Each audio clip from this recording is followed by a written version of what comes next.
आज हम पावलोव का अनुकूलित अनुक्रिया का सिद्धांत को देखने वाले हैं और ये सिद्धांत व्यवहारवादी उपागम के अंतर्गत आता है, क्योंकि कई बार ये क्वेश्चन आ जाता है कि ये पावलोव का जो सिद्धांत है वो किस उपागम है, मतलब किस टाइप का है। तो आप वहाँ से आप देख सकते हैं या आप चुन सकते हैं कि ये व्यवहारवादी उपागम है। अगली स्लाइड पे चलते हैं। सबसे पहले देख लेते हैं कि आई.पी. पावलोव जो कि रूसी शरीर शास्त्री थे, उनका ये सिद्धांत। फर्स्ट पॉइंट है इसका, स्वाभाविक उत्तेजना के प्रति स्वाभाविक क्रिया करने से है। किसी काले रंग की वस्तु को देखकर डर जाना, गोलगप्पे की दुकान को देखकर लड़की के मुंह में पानी आ जाना, क्योंकि इसका मतलब ये है कि लड़कियों को ज़्यादा पसंद होते हैं गोलगप्पे।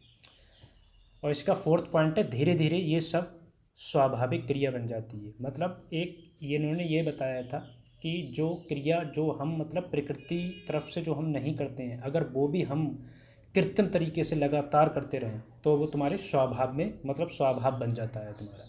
इन्होंने ये कहने का प्रयास किया था, जो कि आप अगले देखेंगे। जैसे अगर किसी को एक अलग तरीके का नाम लेने से चिढ़ हो जाती, किसी के लिए चोनू मोनू या कुछ भी कहने से चिढ़ हो जाना, तो क्या होगा, वो जैसे ही तुम वो नाम लोगे तो उसे चिढ़ होने लगेगी। जैसे कोई जलेबी की बात करने से चिढ़ जाता है, हो सकता है कि उसकी जलेबी पे मतलब कोई ऐसी चर्चा रही हो जिसमें कि उस व्यक्ति के साथ वो घटित घटना रही हो, जिससे मतलब वो उस समय उसके लिए वो पल जो रहा हो वो बहुत ही उसका मतलब दुख में रहा हो, तो जैसे ही आप उस जलेबी की बात करेंगे तो उसे चिढ़ होगी, ये उसके स्वभाव में आ जाएगा। अगला है कि इन्होंने क्या प्रयोग किए थे पावलोव ने। तो पावलोव ने अपने पालतू कुत्ते पर इसका प्रयोग किया। उन्होंने क्या किया था कि उसकी लार नली को काट दिया था। उन्होंने ये देखने के लिए कि जब हम खाना मतलब इस कुत्ते को जब खाना दिखाते थे तो क्या होगा उसमें, तो उन्होंने उसे एक टेबल से बांध दिया था और वो सब किया था, जो कि आपने अपनी बुक्स में देखा होगा। वो क्या करते थे, एक घंटी बजती थी और उसके बाद खाना देते थे। तो होता क्या था कि जब एक घंटी बजती थी तो कुत्ते की लार टपकनी स्टार्ट हो जाती थी। वाटसन ने और एक और जो थे वैज्ञानिक, उन्होंने भी एक प्रयोग किया था अपने 11 वर्षीय लड़के पर। उन्होंने उस बच्चे को खरगोश ला कर दिया था, और जब बच्चा उस खरगोश से बहुत प्यार करता मतलब प्यार करता ही था और उसके साथ खेलता था, लेकिन तभी उसे एक डरावनी ध्वनि की जाती थी, यानी कि कुछ एक टाइम इंटरवल के बाद। तो क्या होता था कि वो धीरे धीरे उस खरगोश से डरने लगा, और लास्ट में क्या हुआ कि वो ऐसे जानवरों से डरने लगा जो रोएदार होते थे। मतलब इसमें खरगोश ही नहीं हुआ, कोई भी रोएदार चीज़ जब उसको दी जाती थी तो उसका माइंड तुरंत ये कह जाता था कि रोएदार वस्तु है तो इसको टच करने से मुझे कोई डरावनी ध्वनि सुनाई पड़ने वाली है। इससे क्या हुआ, वो उन सब चीज़ों से डरने लगा। उसने जानवरों को देखकर डरना स्टार्ट कर दिया। अगला है इसी में सिद्धांत से संबंधित नियम। पहला नियम है समय सिद्धांत। ये इंपॉर्टेंट है, जो इन्होंने 5 नियम दिए थे। ये मतलब आप लर्न कर सकते हो या नोट कर सकते हो, स्क्रीनशॉट ले सकते हो। समय सिद्धांत में क्या होता था कि दोनों उद्दीपनों के मध्य कुछ हिंदी के वर्ड्स इसमें रॉन्ग हैं टाइपिंग में, इसके लिए आप अपनी तरह से लिख लेना। तो इसमें पहले ही पॉइंट को हम क्लियर करते हैं कि 5 सेकंड का समय का अंतराल होना बहुत ज़रूरी था। यानी कि क्या होता था कि घंटी बजने के बाद एक इंटरवल तौर पे आप चाहे 5 सेकंड बाद वो घंटी बजाओ, जैसे लड़के को जब खरगोश से खेलने के लिए दिया तो हर 5 सेकंड बाद वो आवाज़ सुनाई जाए, या 5 सेकंड बाद जब वो खेलने लगे या 10 सेकंड बाद वो घंटी बजा दी जाती थी। तो ये इम्पोर्टेंट होता है। और इसका निगेटिव इफेक्ट क्या होता है, अगर कुत्ते को आप पहले ही खाना दे दो बाद में घंटी बजाओ तो इससे कुछ भी बेनिफिट नहीं आने वाला था। इसलिए क्या होता था कि पहले घंटी बजाओ और बाद में खाना दो। सेकंड पॉइंट है तीव्रता का सिद्धांत। ये भोजन कुत्ते की घंटी बजाने से पहले ही दिया जाए। अभी मैंने क्लियर किया था। तो कुत्ता घंटी की आवाज़ पर कोई ध्यान नहीं देता, क्योंकि उसे खाना तो मिल चुका है। अगर तुम पहले ही उसे खाना दे दोगे बाद में घंटी बजाओगे तो उसका कोई मतलब नहीं रह जाता। इसलिए तीव्रता का सिद्धांत इसी के अकॉर्डिंग है, जो सेकंड पॉइंट है इसका। थर्ड पॉइंट है एक रूपता का सिद्धांत। इसमें क्या होता है कि एक क्रिया को, समझ रहे हो, एक क्रिया को एक जैसी चीज़ को बार बार दोहराया जाए। जैसे बालक के सामने सफ़ेद रोएदार वस्तु प्रस्तुत की जाती थी। ये सेम वो एग्जाम्पल लेके आप याद कर सकते हो, एक रूपता का सिद्धांत। फोर्थ पॉइंट है इसमें पुनरावृत्ति का सिद्धांत। जब कोई क्रिया बार बार की जाती है तो वह स्वभाव बन जाती है। कुछ ऐसी चीज़ें होती हैं जो प्राकृतिक होती हैं, लेकिन कुछ ऐसी चीज़ें होती हैं जो हम यहाँ पे कृत्रिम तरीके से सीखते हैं, और उसे हम जब बार बार करने लगें, यानी कि किसी भी चीज़ को जब हम रिपीट करने लगें, सपोज करो हमें जब कोई कठिन लेसन याद नहीं होता है तो हम रिपीट करते हैं तो वो हमें याद हो जाता है। फिफ्थ और लास्ट पॉइंट है इसमें व्यवधान का सिद्धांत।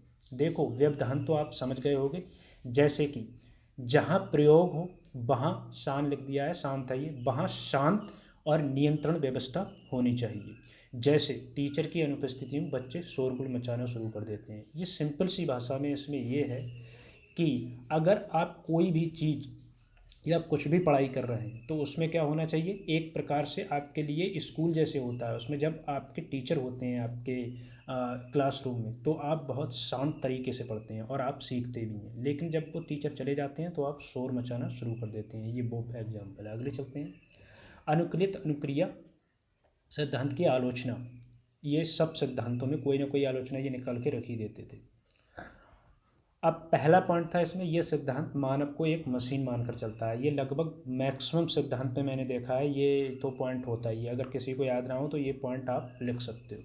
अनुबंधन से सीखना खतरनाक हो सकता है, ये कहते थे। थर्ड पॉइंट है प्राकृतिक प्रतिक्रियाएं अधिक अच्छी होती हैं बजाय कृत्रिम के। यहाँ ये पॉइंट थोड़ा सा रॉन्ग है।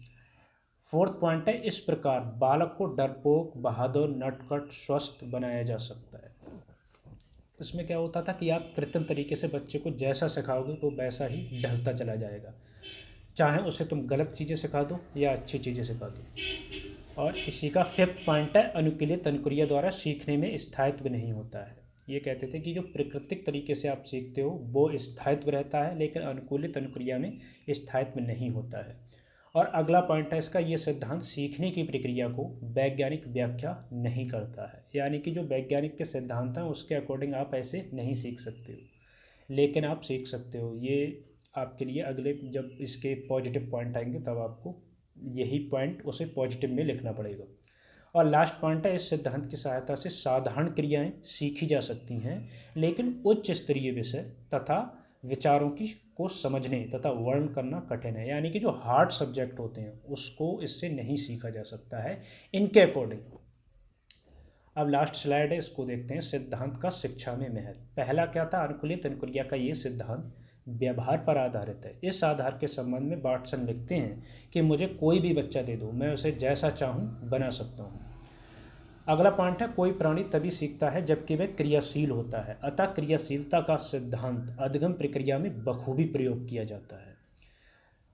ये पॉजिटिव पॉइंट हो गया। अगला है थर्ड पॉइंट, ये सिद्धांत सहसंबंध के सिद्धांत पर बल देता है।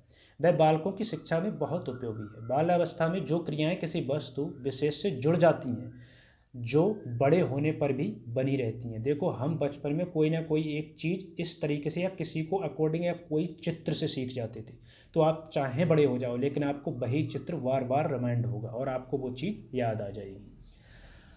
और इसका फोर्थ पॉइंट है विषय वस्तु पुनरावृत्ति करने से याद हो जाती है। ये हम सबके लिए पता है, जब कोई कठिन चीज़ होती है तो हम उसे बार बार लर्न करते हैं तो वो याद हो जाती है। और लास्ट में इसका पुनर्बल रेनफोर्समेंट का सिद्धांत उपयोगी है। बालकों को मालूम होता है कि बुरे काम करने पर उन्हें दंड मिलेगा और अच्छे काम करने पर पुरस्कृत मिलेगा। Thanks for listening, I am signing off.